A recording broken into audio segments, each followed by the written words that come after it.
Hello, everyone, and welcome back to another edition of the Sunday Shot. I'm here on Gadigal land and very pleased to be joining you alongside my co host and editor of the shot, Dave Milner. Good morning, Dave. Good morning, Joe. Good morning, everybody. I am a bit upset that I'm missing Insiders with Tim Wilson this morning, the I proudly know. Zionist member for fucking Brighton. It's a We shame. are missing that. Freedom Boy making his return to Insiders after his re-election in the seat of Goldstein. So, not on Insiders this morning, though, despite having been announced, is SMH journalist Matthew Knott, and we might get into that mystery in a minute. But before we do, it is my great pleasure to introduce our panelists for this morning from the University of Canberra, and probably a very brisk morning in the nation's capital. We have Professor Chris Wallace. Good morning. Welcome back to the Sunday Shot, Chris. It's great to have you. Thank you. And making his delayed debut after having to postpone last time, which we realised this morning was actually also going to be paired with Chris, is Michael Pascoe from Michael West Media. And will be with us imminently, I'm sure, Super because we soon. know that he's lurking somewhere in the background. Hey, Michael. Um, okay, we're having an issue there. I'm team pre-record, guys. Yeah. It's smooth. Live is always more exciting. It's these moments that bring people back again and again. Things that don't go perfectly. Love There that we stuff. Here he go. is. See? Right, Hello. That was just to just build up the arrived via the anticipation. internet. Hello. Ta-da! Thank you for having me back despite my non-appearance last time and even this pathetic entrance today. Look, that may well have been our issue because let's face it, none of us are tech experts. Let's kick things off by thinking about the strange theatrics that were the Great Alaska Summit held yesterday, our time, between Donald Trump and recognized war criminal Vladimir Putin. It was a slightly incongruous sight. There they were in Alaska, which Sarah Palin had infamously said from which she could see Russia from her front porch. And Putin was really given, as everybody's been saying, the literal red carpet treatment for this meeting that was so hastily arranged that there really were no preordained outcomes. Trump had said that he would be very sad if there wasn't a ceasefire at the end, announced at the end of the meeting, and an agreement for a meeting between Putin and Zelensky. And he came away with precisely nothing, neither of those things. Chris, what do you think this will all mean in terms of the ongoing turmoil and carnage in Ukraine, if anything? It's worth pausing and really taking in deeply what a terrible, terrible moment this is in post-war history. This is the utter humiliation of the United States by the Russian dictator, Vladimir Putin. Um, I think the degree to which Putin humiliated Trump in this is so extraordinary. It is just hard to believe. In fact, Trump pumped it up a bit more than that, Joe, in the run up to this. He threatened dire Oh, yes. consequences for Russia if there was no movement at all in this meeting. And the reportage is just incredible. I've tried to get across the Russian reportage too this morning, and the Russians are absolutely delighted. Um, Trump turned on the full pageantry for Putin, literally rolled out the red carpet, and Putin utterly humiliated him and the United States by ceding no ground at all, making no concessions, being literally visibly brought in from the cold by the US president, who behaved like a fawning, you know, Mm. His whole body language was just so disgustingly beta and needy in relation to Putin, who then humiliated him with a 10-minute press conference that Putin himself started first. Trump kind of rolled in. There was no handshake at the end. I mean, this is like epochally significant in terms of international relations in the post-war world. If I were an American today, I would be feeling completely bereft that my president had managed such a total public humiliating fail himself and on the nation's behalf. And, I think the internal impact in the US is going to be really interesting in terms of the impact for the poor people of Ukraine. It's going to be even worse. And Trump himself in media afterwards with Sean Hannity basically dumped it back in the Ukrainians and the Europeans' lap to go, well, it's up to them now. Mm. It's a very dire situation, and unless the Europeans massively amp things up and really get behind the Ukrainians, you'd have to say things are not looking good for Ukraine.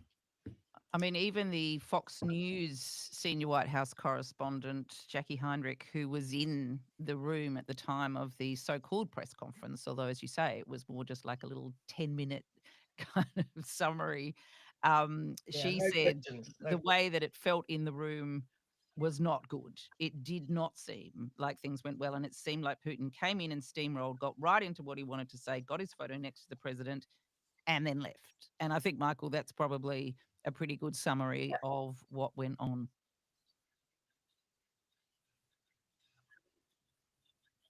And it's another confirmation of the taco trade. Trump always chickens out. That with any pushback, he goes to water. What was extraordinary also about the media reaction was that it was instant. No one had any doubt whatsoever what happened. The question about Trump, though, the narcissism is strong in this one. Is it so strong that Trump himself will convince himself it wasn't a total failure and keep on charging on? It's also consistent, though, with American foreign policy. Uh, if it's not a quick win, an easy win against a very weak opponent, Grenada, Panama, um, the Americans eventually pull out and sell out, as they have done elsewhere, and they are now on track to do the same in Ukraine. And that is also what the Trump base largely wants to do. It just doesn't care about Ukraine and wants to get the hell out of there and stop spending money. So this is sadly going pretty much according to Putin's plan Mm. and pretty much according to what you would expect to happen under Trump. Yeah. I mean, Putin actually said at the very short, as we've said, press conference that there could be really no deal until the root causes of the crisis must be eliminated, which is what he's been saying all along, which what he means is NATO's encroachment near the borders of Russia and him getting back or being able to retain the territory which he asserts has been Russian all along. And he said that there at the press conference. And then he said, well, next time in Moscow, rather putting Trump in it. So, yeah, it was. And if you think the debasement in Alaska, imagine the debasement in Moscow that would occur. Yeah. And part of that is being alleged is potentially to keep Zelensky out as well, so that it's not a three-way conversation with, the president of the country, which he has currently invaded. So not with us or but about us, as Zelensky would say. Chris. It also has wider implications for how the US is perceived internationally. If you're Xi Jinping sitting in Beijing today, looking at this debacle, you'd go, is right, pushover. Around the world, everyone will be recalibrating their power in relation to the US in light of this debacle, which shows that the US is in the hands of a moron and a fool. I mean, this is really big. This is like in international relations terms, a nuclear bomb going off, and the ripples are going to go a long way and literally around the globe. It is a big, big deal. Oh, we've just lost Michael again there, but I'm sure we will get him back. Although, to be fair, I think that probably any of the world leaders who have any degree of kind of geopolitical nous already knew that America was in the hands of a fool.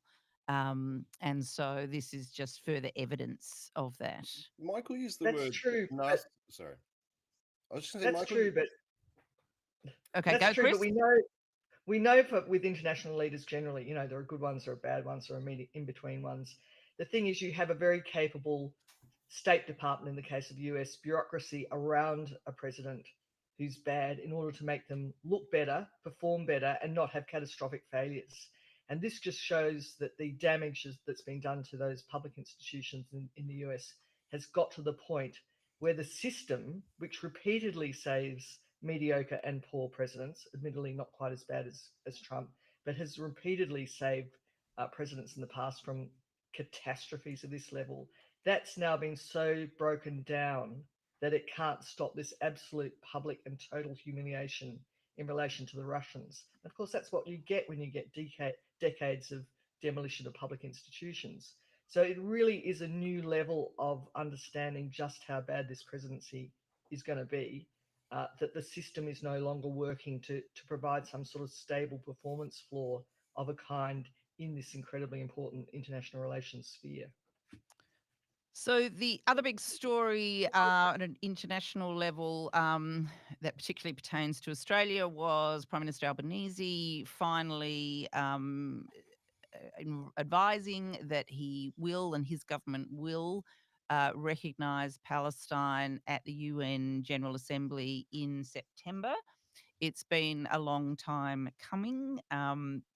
We can't be saying that we're leaders here. We are now just one of 147 other nations which already recognise Palestine, but it is a significant symbolic step for Australia and immediately got pushback from America, in particular. Mike Huckabee, the US ambassador to Israel, saying there is an enormous level of disappointment and some disgust.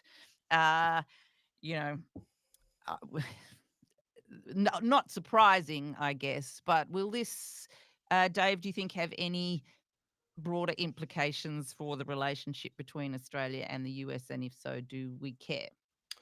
I mean, everything has an impact on the relationship of the US, and I don't think we should care. I'm team back slowly into a hedge and detach from this dying empire while it's flailing in its death throes and millions of people are dying. I'm absolutely team that. I should also point out that Albanese's statement got criticized by basically everybody, criticized by Palestinian advocates as well for being more kicking the can down the road. And Albanese's response on Today this week with Carl Stefanovic, of all people, was Yes. that we need to find a win-win. And I just found that really gross centrism when you're talking about the victims of a genocide and the perpetrators of a genocide. You don't need a win-win. You need to stop this. So, it's more bullshit. Unequivocally more bullshit. Has to happen at some point. Doesn't save a single life in Gaza right now.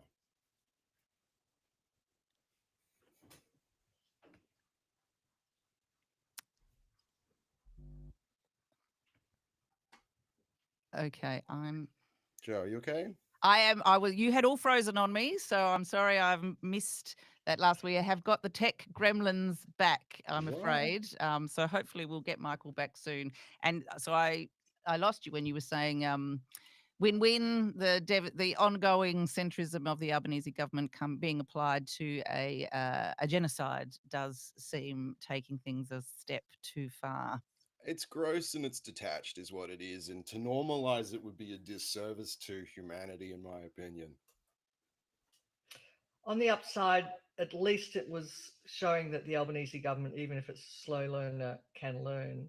I mean, it's been so far behind the game on where policy should be on this issue. To me, the upside was there's clearly some sort of coordination between Western countries in terms of the situation to have some movement. So to the extent that this looked like Australia being part of that wider move, the UK, France, etc., to try and get beyond the useless US position, that provides some hope. Just apart from the issue itself, it's just a pity that the government always has to be so leaning against where it needs to be on key issues. This is part of a bigger pattern. If you could only think, wow, maybe we could actually do things in real time, or even get ahead of issues and take them on and deal with them and get to better policy positions ahead of everybody else. I mean, personally, I don't think that's too much to ask of a government. And it's this disturbing pattern of always Albo being always late with his homework, even when he gets it right. It's just, perpetually disappointing and frankly unnecessary. Yeah. 100%, Chris. Where I disagree though is I'm not seeing the coordination between the West as hopeful. I'm actually seeing it as very cynical, face saving at a moment when it's too late. I'm finding it the opposite of hopeful. I'm finding it depressing. In terms of passion, I'm with you, brother. But I think there's a very sobering read this week that I'd urge all of you and all Sunday Shot listeners to have a look at. It's Masha Gessen's long column in the New York Times on sanctions.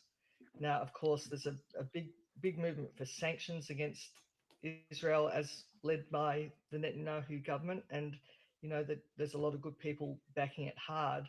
Masha Gessen, who's no dope, and of course a world-leading expert in how dictatorships and autocracies work, she's pointed out that when you look at sanctions, they rarely actually have the impact. You feel like you're doing something, but they're always got around. I think discussing it around Canberra, the exception is sanctions against South Africa for apartheid, where absolutely every country weighed in and held hard on that issue. But Gessen points out that sanctions pretty much never work. You cannot point to a situation where they've worked because they always leak. And what they mostly do is unite the domestic populations of the countries that they're targeted at together. They're the ones who suffer, and it tends to unite public opinion against the outside world.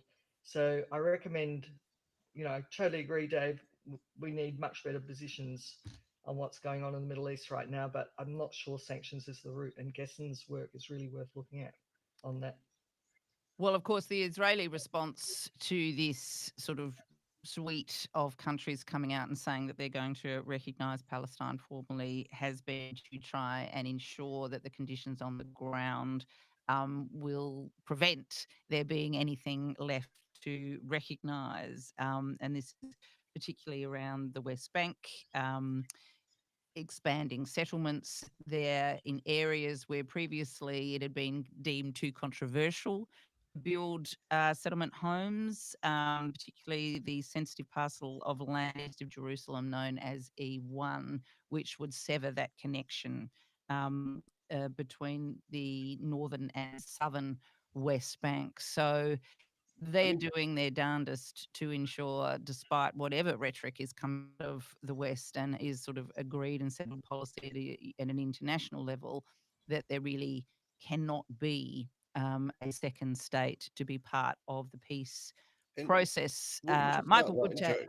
Sorry, Joe, what you just outlined, how they're bisecting that part of the West Bank, that is the strategy that happens across decades where they, community looks like this, they divide it in half and then in half again, and then subdivide those communities so that lifelines and community completely severed from each other. And then eventually Palestine disappears.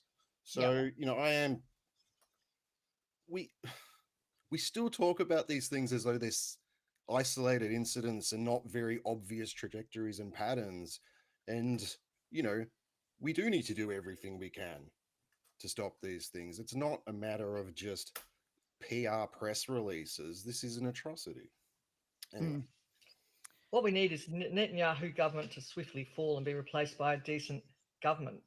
I disagree. I think this is an inherently... I do disagree. I think this is an inherently genocidal project at this point. I think that's clear.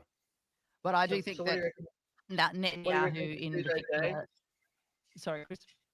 What would you propose doing, Dave? Like, this is the terrible problem we all feel, I think, as passionately as you, about the dire, like, what's happening in Gaza is just unspeakable. But what can we do that's actually going to change it short Something. of... I mean, we have all these military... Send in peacekeeping troops, like the island is called for. At what point is military intervention justified? We keep talking about... That's a really interesting point because, we talk about this latest horrific settlements development, which I agree, Dave, that was a very elegant exposition of the technique and correct. I mean, why are we in this atrocious situation? Because Israel was never held to account on previous treaties that had the force of international law. They've completely flouted them to create those settlements, right? So it's at what point do you start trying to apply international law, and can you even do it? You can't send in peacekeepers without the world agreeing through the United Nations to do that, and you can't do it in the face of hostility. That's not a peacekeeping force. That would be a force you send in to oppose militarily the the government of Israel, right? So it's such a terrible situation. We all want so much to stop what's going on in Gaza, but in practical terms, I think we've all got to think harder about what would actually be doable. Like Masha Gessen said, sanctions feel good but don't work. What can we actually do to change the dynamics in Israel to stop this happening? It's got to be the government Well, changing. Netanyahu falling would certainly be a great first step. Michael, welcome back. We lost you for a Yeah. minute there, but we're very pleased to have you. What do you think is likely from an Australian perspective now? Do you think that the acknowledging, taking steps to recognise Palestine in September is going to see any broader shift in the Australian position here, or is that, we've now done it, we're fine, we're with the rest of the world, and we won't see much further action?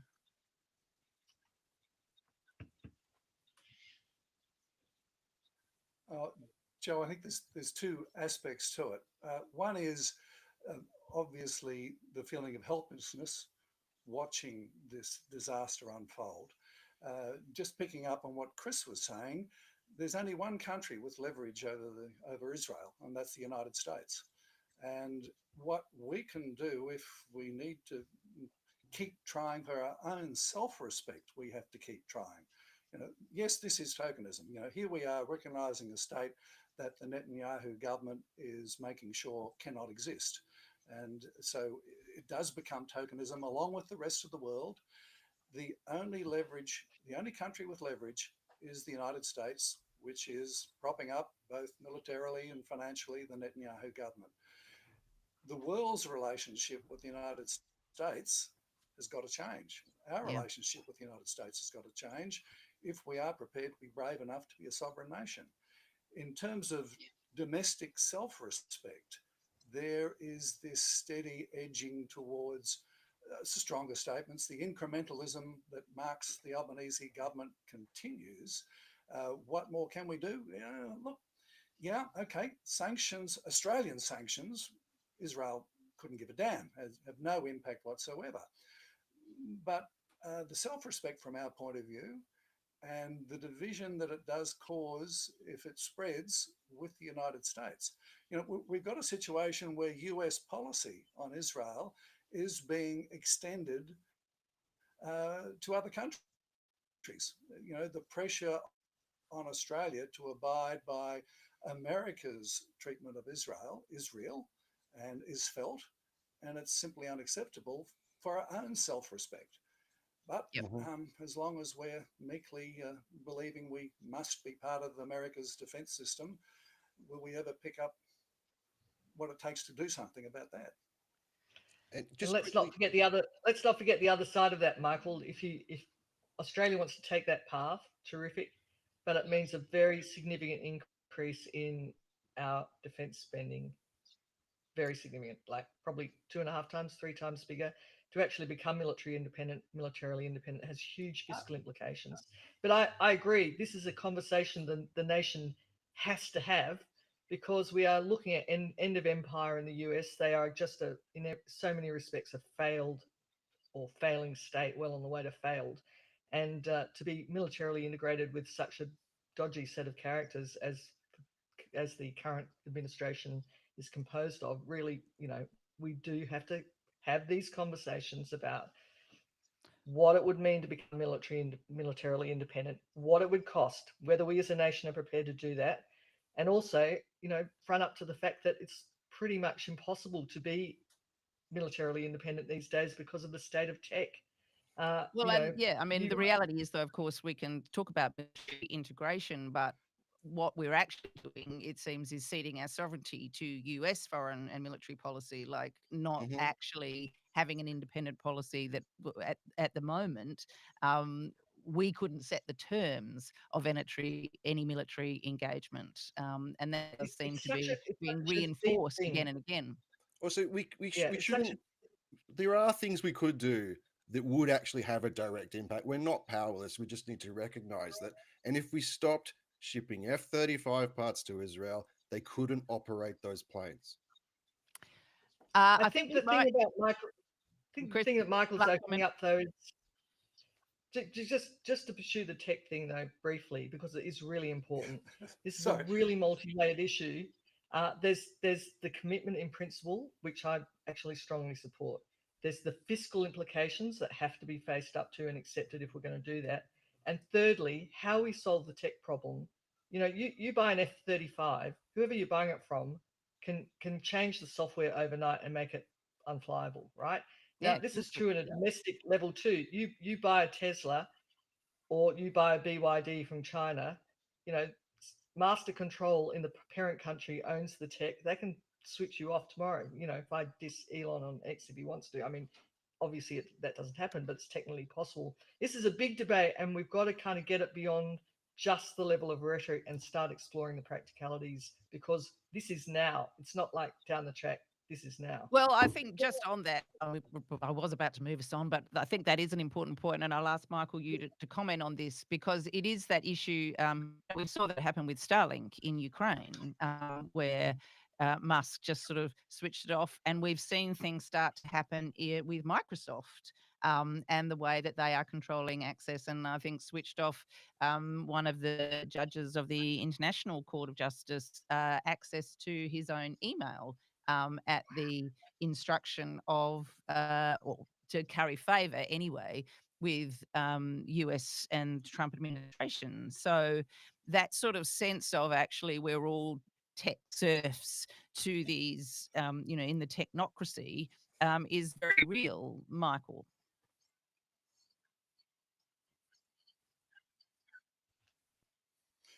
It is. There are a couple of aspects to that as well. One is the how much smarter we can be in terms of our military spending, our defence spending, which, as Paul Keating said, is like throwing matchsticks at a mountain in terms of China. If we were investing $500 billion in drone technology, our own drone technology, instead of American and UK yet to be designed submarines, we could come up with a pretty good tech solution ourselves. The reliance upon American technology or Chinese technology, the answer has to be diplomatic as much as fiscal. Australia has a lot to gain by not making itself a target. At the moment, realistically, we are sold this story, red alert, we are a potential target for China. We are only a target for China because we are a base for American military. If we were to become not a target for anyone with significant firepower, i.e. China or the US, that means what we need to spend becomes a matter of using our moat and defending that moat instead of projecting power into the South China Sea, for heaven's sake. In terms of leverage, we have a couple of vital pieces of American base here. We've got obviously Exmouth, we've got Pine Gap, we have Marines in the Northern Territory, a B-52 base in the Northern Territory, and we're going to give them a nuclear submarine base in WA as well. There should be some leverage on that that would keep us not an enemy of the United States, and we don't want to be an enemy of anyone else, really.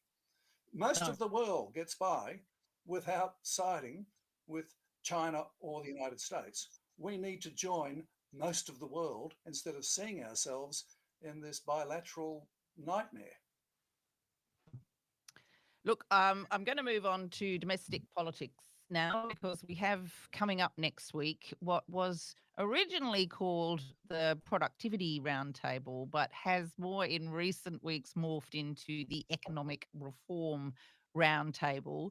There's about 25 people who've been invited. It's like non-transferable invitations of key members of business, the union movement, civil society, and some MPs. There's been lots of different ideas being floated, and as we've talked about previously, Albanese seems to be doing his best to hose down a lot of the energy and potential ideas coming out, so that expectations, as ever, cannot be raised too high.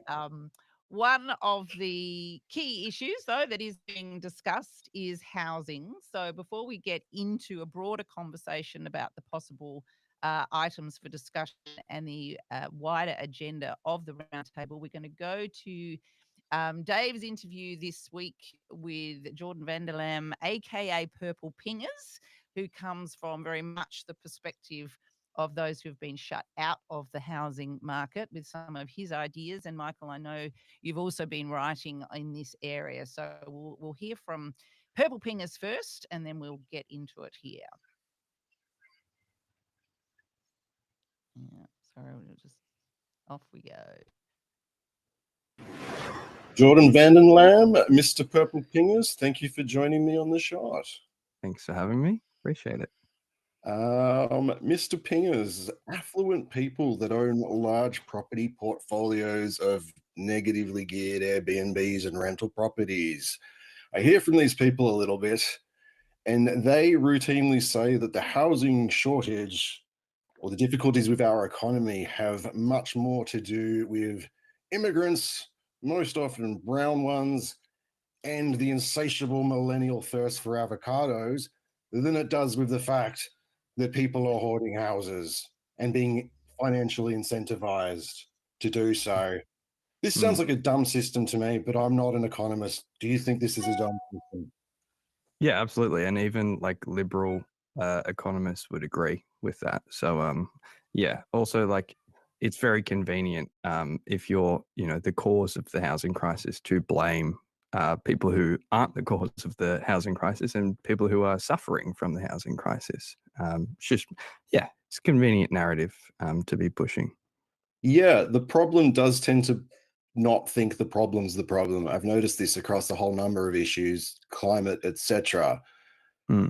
We all have limits to our energy and focus as activists. I'm wondering why you have decided to focus so heavily on housing. A number of reasons. I think it's like the biggest one is just it's so core to the capitalist system to commodify land particularly, and it's indicative of why we'll never solve any of our problems unless we get rid of capitalism itself. And also like it's just so bad at the moment. Like our material conditions are worsening all over the country and all over the world. But the sharpest kind of decline in our material conditions has been due to housing in Australia, at least. There's now, I think, a fairly widespread zeitgeist amongst people my age, your age, and younger. None of us really feel like we're going to be able to acquire wealth and pass it on to our kids through just the normal course of the way this economy is geared, through just working. What's the vibe like for younger people in this country right now? Yeah, they're pretty pissed off, to be frank. People are really angry. People have been sold like a narrative that if you just work hard, pull yourself up by your bootstraps, everything will be okay. And like people are working far harder, far more jobs than generations before us, with less and less to show for it, less and less of our own hard work to actually show for it. So unless we do something about that, we're going to see some pretty bad things happen. I mean, let's talk about those trajectories, because these are trajectories that we can map and see. What are those bad things that are going to happen? Well, like if you look at like income inequality, if you just look at graphs of income inequality, you can see a very similar graph starting to appear to the one where the French Revolution occurred, for example.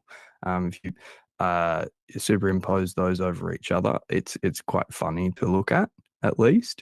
But yeah, like it's not going to look good for the ruling class if this continues. But I think more importantly, it's not going to look good for the working class because just a lot of us will die.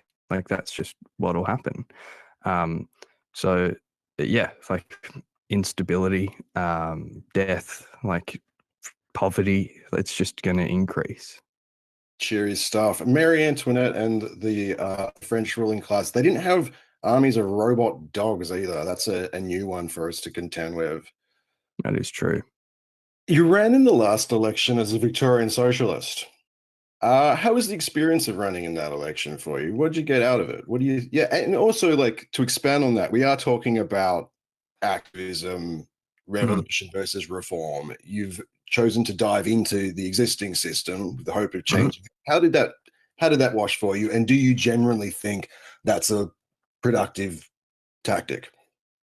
Yeah, so it's something that I've had a lot of conversations about. As a socialist, I have no faith in, bourgeois parliaments. But it's not because I have faith in bourgeois parliaments that socialists engage in elections and politics and stuff like that.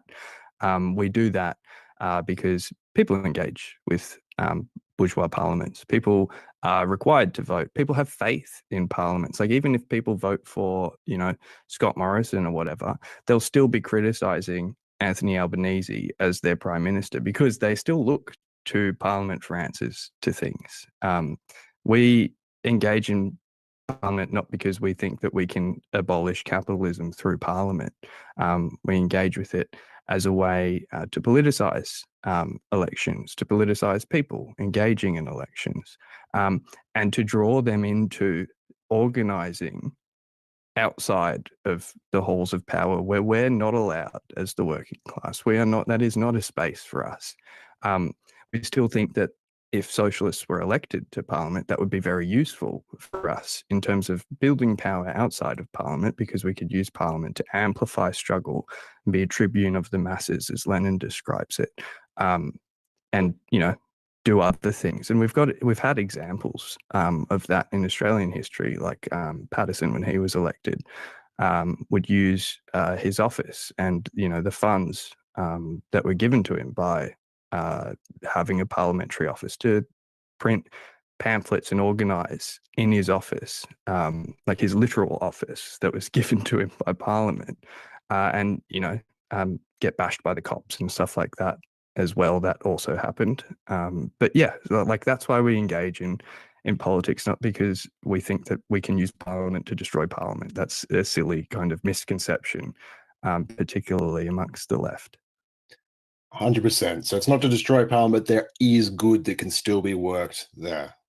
Yes, but not in the current sense. No, of course not, because then you just end up someone like Peter Garrett and they make you open the fucking uranium mine as some form of debasement. Exactly. Yeah.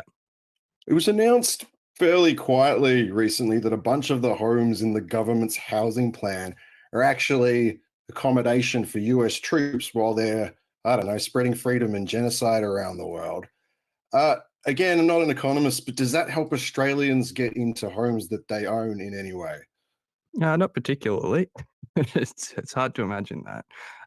But it is interesting that, the federal government will say, housing is a state responsibility and whatever, and states should be doing housing and stuff like that and encourage, private investment in housing and stuff like that. But meanwhile, one of the first things that they did when they got elected was actually build some public housing, like give money to build some public housing, but for US troops in Australia.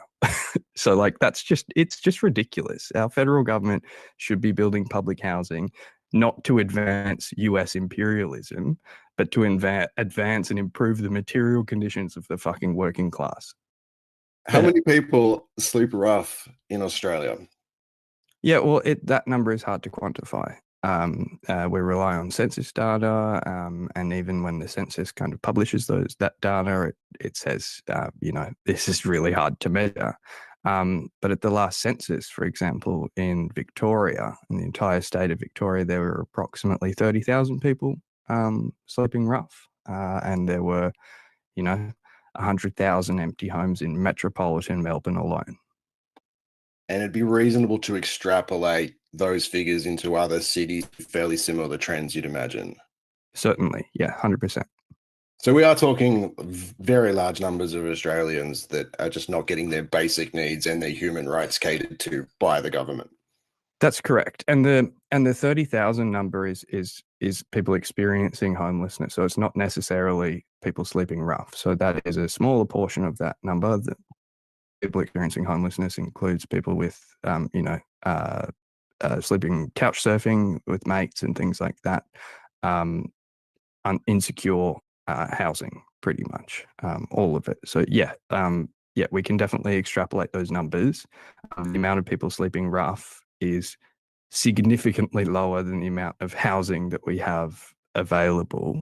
And it also kind of goes to the migration stuff that you mentioned right at the start. In the last 10 years, like the data, we have the data available. We know how many households were formed and we know how many houses were built.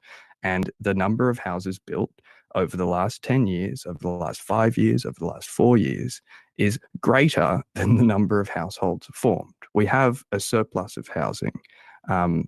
Australia and particularly the UK have seen our biggest increase in growth in terms of the price of housing, the cost of housing for ordinary people during periods of surplus of housing, like we've had more houses built than we've had dwellings formed. So yeah, like the idea that it's migrants that are causing this is just ridiculous. It's people with too many homes. It's the commodification of housing. We do not have a supply issue. Yes, we need to build more public houses. That's true. We have a distribution issue, and that's evidenced by the fact that we have more houses than we have people in this country. We have more empty houses than we have people sleeping rough. It's just like you don't have to be an economist or even a socialist to recognize that. In terms of making housing more affordable for the next generation of people, what are the key things that this government or any government could do? Yeah, well, it all kind of centers around the commodification of housing. We need to decommodify housing. We shouldn't see housing as an asset that continuously increases in value forever, because that is unsustainable. We can't have infinite growth in a finite system. That's just not how it works. And in terms of like policy things that they could do, there are a number of things that they can do. Even from a capitalist perspective, things like Robert Menzies, a famously racist liberal conservative, did, which was under Menzies, 15% of all housing built in this country was built by public housing agencies in Australia. Public housing is really an answer. If you want to commodify housing, which our governments do and always will, then one of the ways to control the price and the cost of housing is to simply build public housing, because public housing is a non-market actor, which doesn't compete with the market, but effectively reduces the cost of the market because the market has to compete with this thing that doesn't compete with it. So if ordinary people can access public housing, if there's enough public housing that people can just access it because they need it, or even if they want it, then the market has to reduce their price. The market has to reduce the cost of its housing. And that's literally the best and most effective way to do it. To achieve the same outcome that public housing achieves with community housing, you have to build significantly more at a significantly greater expense to the government and to the taxpayer than you would if you just built fucking public housing, which our governments don't want to do. Where should we build these public housing in an ideal scenario, and what type of public housing is the best? Everywhere, and also good quality, accessible, safe public housing. Like it's not a difficult question. We should build heaps of public housing, and we should make it good. And we're saying that poor people don't deserve to get scorched in tall towers because of asbestos and that kind of bullshit. That's correct. Yes. Yes. We're ordinary people create all of the wealth. So we deserve to enjoy the wealth that we create. Rich people do not. So they shouldn't be the ones living in those beautiful homes. We should. Sounds pretty radical though, dude. You're going to get in trouble in this country. What kind of heat do you actually experience? This just comes to me because, you know, you are quite active, you're quite loud, you're quite visible, speaking against, I guess, a class of people that are just invested in parasitically leeching off people forever. I imagine they throw some venom at you. It depends what I'm saying. Ironically, like, you know, saying something like we should get rid of negative gearing and the capital gains tax exemption is something that most of Australia just agrees with because it's common sense, so that you don't get any heat from that. But when you say things like we should expropriate houses and expropriate the wealth from the people who stole it from us, people don't like that. So I do cop a bit of heat from that. But it's heat from people who are, you know, exploiting us and expropriating our wealth that we produce, and stealing that. So yeah, those are if I'm pissing off those people, I'm pretty happy about it. Really, we can see that, you know, our media cannot be relied on in that respect, and that's because our media is dominated by real estate interests like News Corp and Domain. Their largest profit-making subsidiaries of Rupert Murdoch's empire and in Australia, and also Nine Fairfax, Domain.com and realestate.com. That's the only little portions of their empire that actually make money. They're loss leading on all of the other you know, things that they run. So we can't rely on the media to convince ordinary people of things that are just true. We need to be the ones talking to people in every situation, and that includes at elections because people engage in elections, but it also should be in our workplaces, in our communities, in our streets. And ideally, that would be as socialists, because this is what socialists believe, and we should be convincing other people of that. Jordan Vandenland, thank you for your time. Thanks for having me. It was fun. So a couple of points coming out of that I'd like to start with. Just noting also that the Nine papers have just recently offloaded Domain, so not driven entirely by that, but there was a huge influx of hundreds of millions of dollars as a result of that sale. But Michael, just turning to a couple of things that Jordan says there, Richard Dennis also makes this point that it's not actually an issue of supply of housing here in Australia. It is an issue of distribution. Certainly need more housing, public housing, but we do have sufficient homes if we didn't have the hoarding of houses by those who have the capacity to have many more investment properties. And secondly, that other point about how in the past, and particularly if you're looking at the post-war reconstruction, I mean, over the 25 years coming out of the war, up to 25%, a third of all homes that were built by the government. So why is it that the government has just moved out of that space in recent decades, and what are the implications of that? Oh, Joe, where to begin? Just throwing you that kind of small question to discuss. Throwing me in the deep end of an area that fascinates me and infuriates me in equal measure. That big push into government housing that Menzies did lead, Menzies was a very smart politician, and he said as part of his campaign, he wanted Australia to be a nation of little capitalists, people owning their own home. So that government housing push, and the federal government supplied the money for the state governments through various commissions to build housing, was both for people to buy as well as people to rent. because Menzies realised that people who have a stake in the game, who are little capitalists, are more likely to vote Conservative. And it worked very well for him.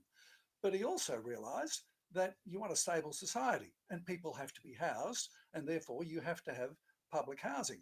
And the public housing that we had, Albo's very proud of his log cabin story. And I always think, yeah, wasn't it great that your mother could get public housing? It existed back then and was available to people who couldn't afford the private market. Now it's not. The public housing that exists in Australia is not for people who can't afford the private market. It is for the most desperate people, those who have managed to get to the top of the desperation lists.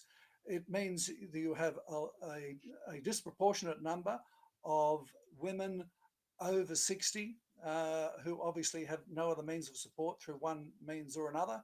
Divorce does terrible things to people's finances, mostly elderly women's finances, but it's also people with a lot more social problems end up in public housing, and adds to some of the stigma about public housing when there are problems when you have public housing in ghettos instead of being spread out evenly. The question of supply, no, I disagree with Jason, with Jordan. There is a shortage of housing because we are not going to have a society in Australia without a revolution that says you can't have a holiday home. And when you say there's all these empty houses, yep, something like 5% of Melbourne people own a holiday home. And those homes along the freezing southern coast of Australia tend to be empty at this time of year. So you can't say, well, we just need to seize them and put people in them. It's not that simple. And I don't think we want a society that goes down that revolution. Most of us don't want a society that goes down that revolutionary path of the government seizing holiday homes, which is roughly the number of places we're short of and roughly the oversupply that exists. Because if you're occupying your holiday home in summer, your home back in the city is then the empty one. It's not that simple. You can't do it. So is that really, that's where the concentration of empty houses is? I mean, I recall when I used to work at Sydney Theatre Company, there was public housing all through Millers Point. And then the New South Wales government flogged that off and destroyed the communities by moving them way out west. And then you'd walk down from Wynyard Station and all of those homes had been renovated for the cost of millions of dollars, but stood empty as Airbnbs. So that's not the traditional kind of, Mornington Peninsula or Northern Beaches holiday home. Is it really just the holiday homes that are not being... No. It's not just the holiday homes by any means. There is a massive house not too far from where I live that has been empty. We saw some furniture moving in one day, but as far as we know, it's been empty for 10 years. It's owned by someone overseas. It's an investment. It's land banking. The whole I think that's housing the sort of thing question Jordan was is talking about. always multiple. But the fundamental, the big area where Jordan is right, is the need for affordable housing, public housing. You would have to have a revolution to take away the right of people to own property and control individuals' property that they do own. The racket that exists in community housing is threefold. One, public housing's hard. Like hospitals, it's hard. It's hard to manage. There are always going to be complaints. You're never going to satisfy everybody.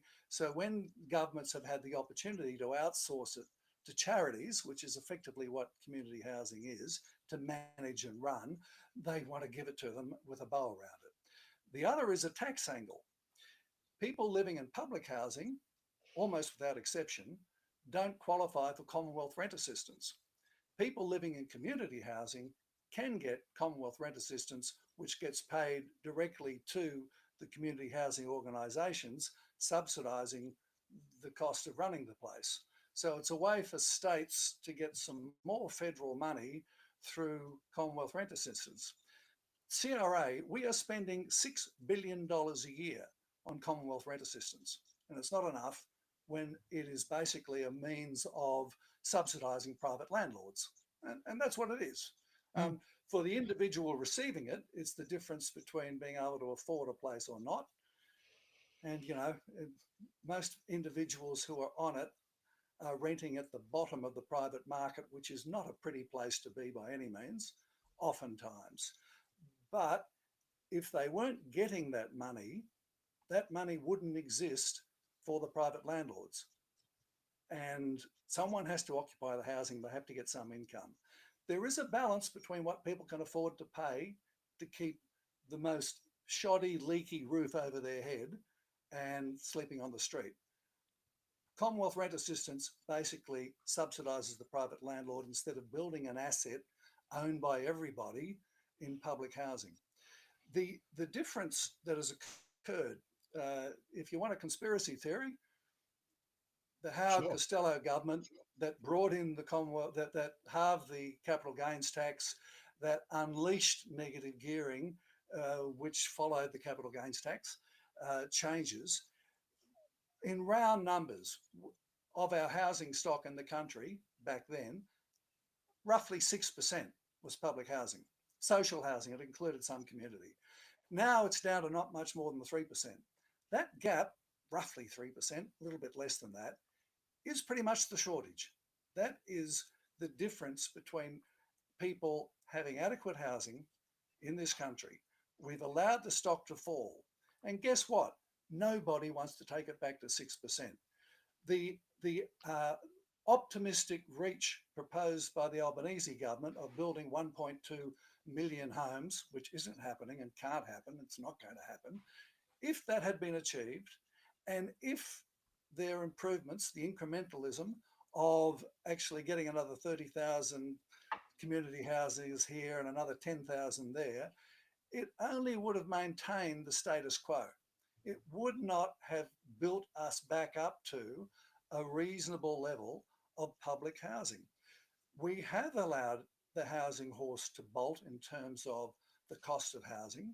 The reality is that a significant proportion of Australians know in their bones as well as their heads that they will not have the security of owning their own place, will be prey to the private rental market and all the uncertainty that goes with it. Unless we commit to building back up the stock of public and community housing, happy to have both of them, to that 6% figure, it's going to just get worse. It's not going to get better, no matter how much tinkering gets done around the edges, how much fiddling, with red tape, and how much blaming local councils for the problem goes on. So, Chris, there doesn't seem to be a mood for that kind of whole-scale reorganisation of housing policy. I mean, the Albanese government has kind of put all their eggs in this elusive $1.2 million homes target, which most commentators agree with Michael will not be reached. Despite the push for the Roundtable to discuss things like negative gearing and the discounted on the capital gains tax. Albanese's been very clear. He said this is not a substitute for government decision making, and that the only tax policies labelled implement in this term were the modest changes put to voters before the election. Underpinning all of this is a necessary realisation that we have yet to have, that where we are at is because of 45 years of neoliberalism, which is imbued deeply in every person in Parliament House, everybody in the bureaucracy, everyone else, that somehow private sector things are good and public sector things are bad. And so I think what was really useful in the discussion, the useful part of the discussion this morning on housing has been to point to an era prior to the neoliberal era, where governments did have large and effective roles in solving and stopping developing again such problems. So I'm actually very optimistic about the Economic Reform Roundtable. I don't kid myself, and I'd like to point out, I don't think that anyone in the government is saying that answers going to come out of this roundtable, but the very fact it's happening is incredible. I mean, this could not have happened in the first term of the Albanese government.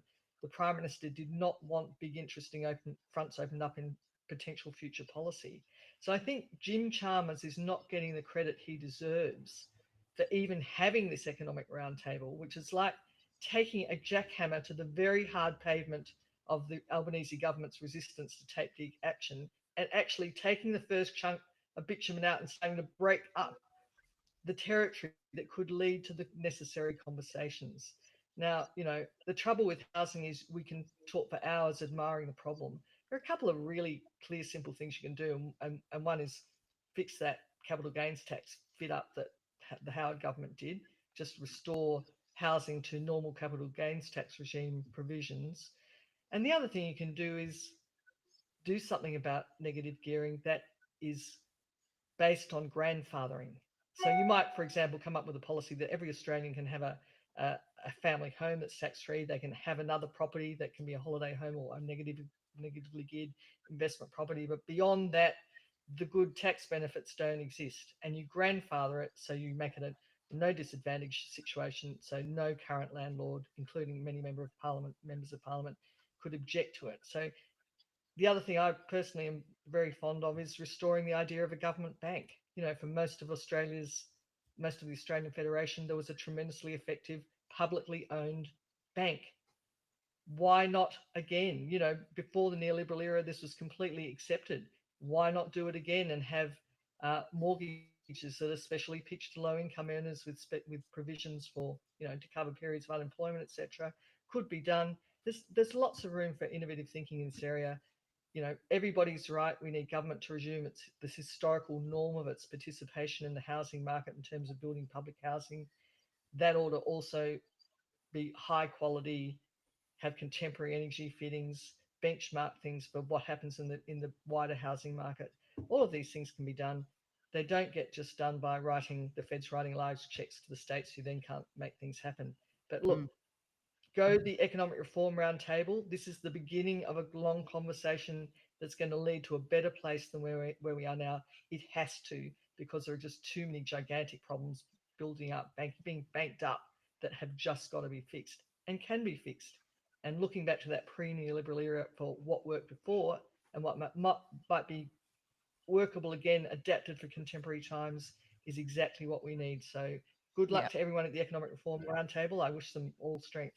Well, look, it'll be interesting. I would like actually them to include a few university people next time, because I notice I don't think there's a single university person around the table, even though we've got quite a bit to do with generating good ideas and wealth for the nation. That is true. It is very exclusive invitation lists. And I just picking up your point about the role of government. I think Alison Pennington had a really good column in the Saturday paper yesterday, where she was talking about clear directives that are needed from elective leaders on who leads in a democracy, and this ideology that government is somehow a block on markets and its only role is remedying public sector failure, as opposed to that it can plan, fund, deliver, and for their citizens and not for customers or clients. Look, it seems extraordinary, but we are coming to the end of another Sunday Shot. We apologise for the small little technical gremlins that, are as much of a feature of the Sunday Shot as Dave and me. I'm unapologetic about it.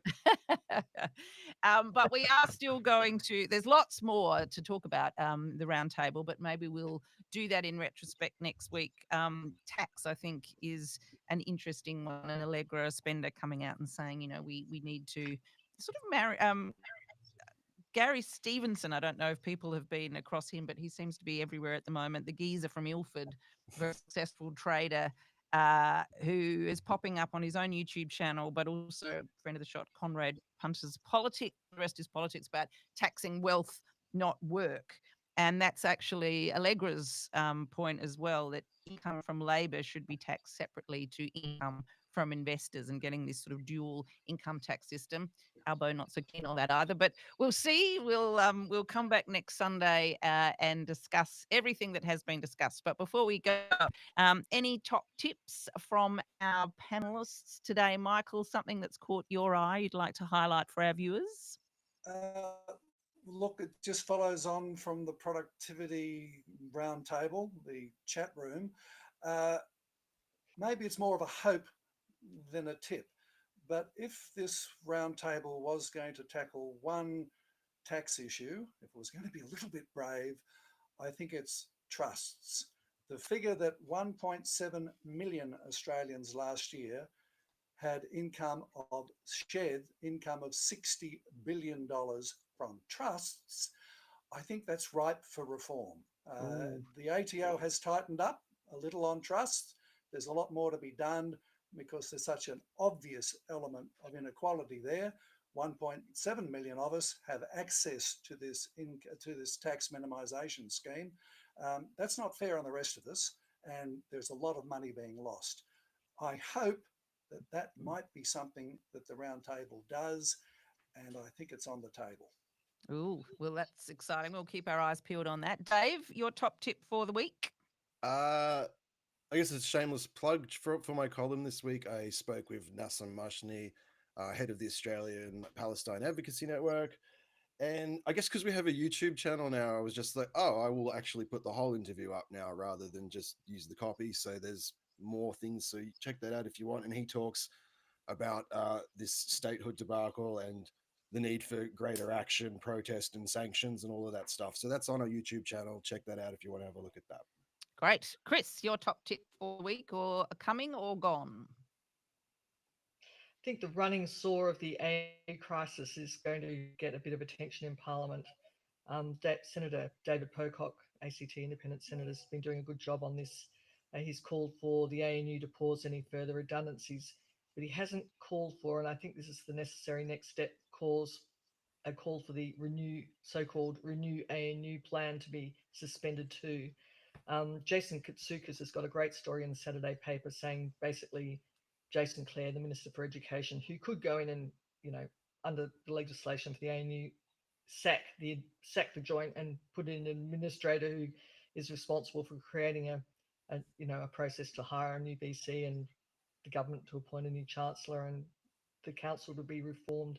The government doesn't want to do that. Katsoukas is reporting that they're preferring to let the situation stagger on and resolve itself, lest government action could make it a more complicated situation. But I think there's a real feeling in Canberra that the ongoing damage at the ANU while the feds let this run on is just too much. People looked at what Labor did with the CFMEU, what they did with the Victorian branch of the Labor Party. Some situations cannot fix themselves, and the chronic damage that's happening now is just really bad to an important national institution. So I think harder thinking needs to be done on the ANU situation, and the federal minister really needs to get it together. I think there was act. a lot of interest excited by Dr. Liz Allen's testimony before the Senate Committee into University Governance, and hearing about the way that the current leadership, and including Julie Bishop, are just trying to bulldoze this through and shut down any dissent. And we've had Graham Turner on a couple of weeks ago talking about just the dire state of universities more generally. So it does seem that Jason Clare has a lot of work to do, and hopefully he's aware of that. My top tip is just watching Tasmanian Parliament resume on Tuesday. Dean Winter, Labor leader, said he will move a vote of no confidence in Jeremy Rockcliffe's Liberal government, which was reappointed by the governor pending the parliamentary sitting. If that succeeds, then a motion of confidence then passed in Labor. Labor could govern. It seems that the Progressive crossbench want to support him, but at the moment, the Greens leader is saying that they won't support that confidence vote at this stage, because at the moment there's just any compromises coming from either of the major parties on the really key issues, particularly around the stadium and environment, and particularly the issue of salmon. Although just before we went to air, apparently Jeremy Rockcliffe has said there will be an independent inquiry into the salmon industry if he stays on as Premier. So that's Tuesday. Maybe we'll finally know what is going on in Tasmania after that. Thank you again, everybody, for watching us here on the Sunday Shot. I'm going to shamelessly ask you to subscribe to our YouTube channel if you haven't. If you have, get your partner to, or your children, while they still can, if they're under 16, because we want to build those numbers before the end of the year. And also, we've got a nut that we need to crack each month to keep on air. So if you have the capacity to do it, chuck a few dollars our way as well. But apart from that, thanks again. Thank you very much to Michael and Chris for joining us this morning for a fantastic conversation. And we look forward to seeing you next week. Thank you. Thank you, Joe. Cheers.